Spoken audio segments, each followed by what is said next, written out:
ગયા. મને થોડો ખ્યાલ છે કે જીવનમાં પણ તમે તમારા આજુબાજુ જે કંઈ બને છે એમાં હાસ્યના પ્રસંગો બહુ બન્યા છે અને એ ક્યાંક ને ક્યાંક આમાં રિફ્લેક્ટ પણ થયા છે. તો એવા કોઈ આ બધા સુજ્ઞજનોને જણાવી શકાય એવો કોઈ પ્રસંગ યાદ આવે? હાસ્ય છે ને મને મારા પિતાજી પાસેથી વારસામાં મળ્યું છે.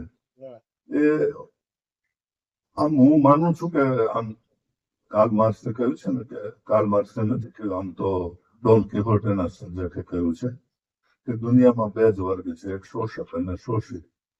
તો હું માનું છું કે દુનિયામાં બે વર્ગ છે, એક જીપીએફ સીપીએફ વાળા અને બીજા કે જે રિટાયર થયા પછી જેનું શું થવાનું છે એ પોતાને પણ ખબર નથી, એવી પાતળી આછી પાતળી કમાણી માંથી પોતાનું કુટુંબ ચલાવતા હોય એવા લોકો છે.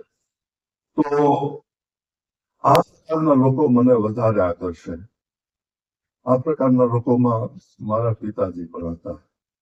એટલે મને આવા લોકો પ્રત્યે બહુ માન રહ્યું છે, કારણ કે 4-6 જણા ખાનારા હોય, એક જણો કમાનારો હોય, પછી રોજબરોજના અનેક ટેન્શન વાળા પ્રસંગો આવે, એમાંથી કેવી રીતે મુક્તિ મેળવવી. તો એ વખતે મારા પિતાજી હસવામાં ઘણી વાત કરતા. એક પ્રસંગ કહું, થોડું જાડું હ્યુમર છે પણ તમને ખ્યાલ આવશે. હવે અમારે અમદાવાદમાં અમરેલીથી ઘણી વાર મહેમાન આવે, એટલે મહેમાન આવે ત્યારે અમારે ઘેર દાળ ભાત બને, ભજીયા બને, લાડુ બને, નહીં તો ખાલી શાક રોટલી જ બને આડા દિવસે. આ બધું બને ને એટલે અઠવાડિયાનું બજેટ ખર્ચ હોય જાય. હવે એક મહિને ઉપરા ઉપરી 3 મહેમાનો આવ્યા, એટલે તમે વિચારો કે 3 દિવસમાં આખા મહિનાનું બજેટ ખોરવાઈ ગયું. હવે પાછા 3-4 મહેમાન હતા, એને શું સૂઝ્યું તો મારા બાપુજીને પૂછ્યું કે કાકા કનુભાઈ કેમ હાલે છે?